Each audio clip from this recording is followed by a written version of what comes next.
Welcome back to my channel tasty and spicy. आज जो recipe आपके साथ शेयर कर रही हूँ वो बच्चों की one of the most favourite recipe है, पिज़्ज़ा पार्सल डिस्क। कि बच्चे सैंडविचेस और ब्रेड जैम खा खा के बहुत बोर हो जाते हैं, तो चलिए उनको टिफ़िन में कुछ नया बना कर देते हैं जो कि इंटरेस्टिंग भी हो और उन्हें पसंद भी बहुत आएगा।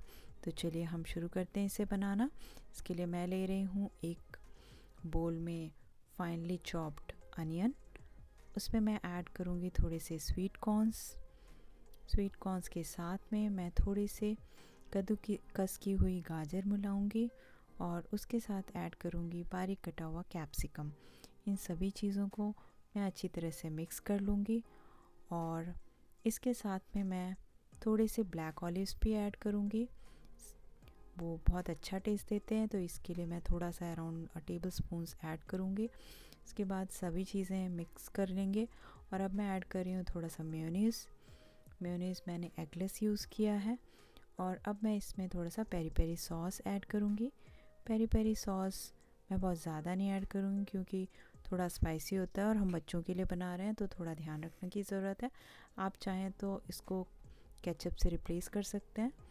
फिर इसके बाद हम इन सभी चीज़ों को अच्छी तरह से मिक्स करेंगे और इसमें हम थोड़ा सा चीज़ ऐड करेंगे। चीज़ मैं थोड़ा ज़्यादा ऐड करूँगी क्योंकि बच्चों को चीज़ बहुत पसंद होता है, तो मैं थोड़ा ज़्यादा इसमें ऐड कर रही हूँ। आप अपने हिसाब से एडजस्ट कर सकते हैं और इनको सभी चीज़ों को हम अच्छी तरह से मिक्स कर लेंगे। हमारा स्टफिंग ऑलमोस्ट रेडी है। इसमें अभी हमको सिर्फ सीज़न करने की ज़रूरत है, तो वो मैं अभी नहीं कर रही हूँ, उसे थोड़े से देर के बाद करेंगे। चलिए अब नेक्स्ट स्टेप की तरफ चलते हैं।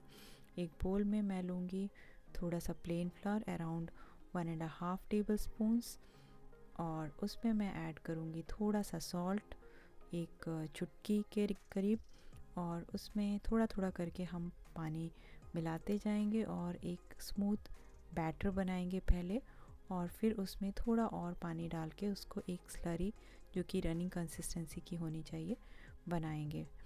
पानी खूब सारा इकट्ठा नहीं डालना है वरना लम्प्स हो सकते हैं, तो हमने उसको धीरे धीरे करके मिक्स करके एक स्लरी बनानी है और उसकी कंसिस्टेंसी ऐसी होनी चाहिए, ये इस तरह की। और चलिए ये रेडी है, मैं इसे एक तरफ रख देती हूँ। अब हम नेक्स्ट करते हैं ब्रेड को कट। मैं इसके लिए कटोरी यूज़ कर रही हूँ, आप चाहें तो डोनट कटर भी यूज़ कर सकते हैं। हमें उसे सर्कुलर शेप में कट करना है और सभी सर्कल्स जो हैं डिस्क के वो एक ही साइज़ के होने चाहिए।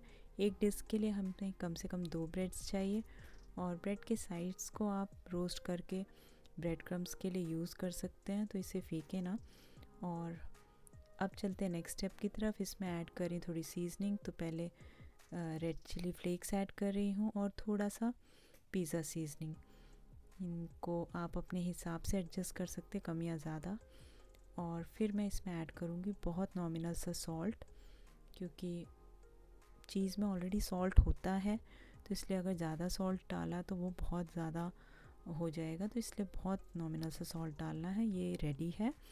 चलिए अब स्लरी ले करके जो डिस्क है उसके एजेस पे हमको स्लरी अप्लाई करना है थोड़ा थोड़ा सा और पूरे एजेस को कवर करना है। अब इसके बाद में दोनों ही ब्रेड के पीसेस पे हमने ये लगाना है स्लरी, और उसके बाद में हम इसमें जो स्टफिंग है उसको उसके सेंटर में प्लेस करेंगे। मेक श्योर करना है कि बहुत ओवर स्टफ़ नहीं करना है, वरना स्टफिंग उसकी जो है साइड से निकल जाएगी और फिर वो ख़राब हो सकता है। तो इस तरह से अब उसको दूसरे ब्रेड स्लाइस से कवर करना है और एक फोक की हेल्प से मैं इसके एजेस को सील कर रही हूँ, क्योंकि हमने स्लरी लगाया है वो बहुत ही आराम से स्टिक कर जाएगा और फिर बेक करने पे या फ्राई करने पे खुलेगा नहीं तो वो अगर आपने ऑयल में डाला तो वो चीज़ फट भी सकता है। तो इसके लिए उसको अवॉइड करने के लिए हम उसको अच्छी तरह से सील कर लेंगे, तो कुछ ऐसा नहीं होगा। और मैं इसको बेक करने वाली हूँ। आप चाहें तो उसको जैसे मैंने बोला डीप फ्राई भी कर सकते हैं, but for deep frying I would say कि आप थोड़े से हाथ को गीले करके और फिर उसको टैप कर लेंगे तो बहुत अच्छे से वो नम हो जाएगा और ऑयल को ज़्यादा सोक नहीं करेगा। तो ये एक टिप है जिनको भी इसे डीप फ्राई करने में इंटरेस्ट है उसके लिए। मैं तो बेक करने वाली हूँ, तो ओवन को प्री हीट पे लगाया हुआ है। सारे डिश ऑलमोस्ट रेडी हैं। देखिए मैं इनको अच्छे से सील कर ले रही हूँ और अब मैं इसको बेकिंग डिश पे रखूँगी। चलिए अब फाइनल इसको बेक करने के लिए हम रखते हैं बेकिंग डिश पे, और इस पर थोड़ा सा बटर लगाऊंगी। बटर दोनों तरफ बराबर लगाना है जिससे कि वो अच्छी तरह से बेक हो सके और एक अच्छा टेक्सचर और कलर दे जिसको। देखिए मैं बारी बारी से दोनों साइड पे अच्छे से बटर लगाऊंगी जिससे कि वो पूरा अच्छे से कवर हो और अच्छे से बेक हो। इसके बाद मैं इस पर थोड़ा सा चीज़ लगाऊंगी और चीज़ के ऊपर मैं थोड़े से चिली फ्लेक्स स्प्रिंकल करूँगी। उससे बहुत अच्छा कलर आता है और एक बहुत अच्छा लुक आता है। तो ये हो गई है final dish ready baking oven में जाने के लिए। ओवन जैसा मैंने बोला ऑलरेडी प्री हीटेड है, तो अब इसे सिर्फ लगाना है बेकिंग के लिए और it will take hardly 10 minutes. उसमें वो 150 के रेंज में हो जाएगा। चलिए मैं इसे लगा रही हूँ।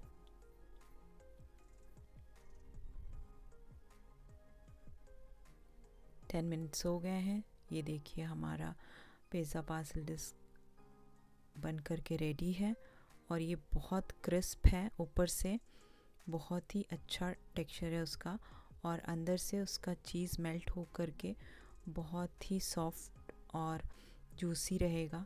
ये बहुत डिलीशियस लगता है, बच्चों को बहुत पसंद आता है। मैं आपको एक पार्सल ओपन करके दिखाऊंगी, आप देखिएगा कि वो कितना सुंदर लग रहा है और उतना ही देखिए बाहर से भी कितना अच्छा गोल्डन ब्राउन हुआ है ये, और अंदर से इसका टेक्सचर बहुत सुंदर आया है। तो प्लीज़ इसे ट्राई करें और प्लीज़ हमें सपोर्ट करें। Like share and subscribe to my channel. Thank you.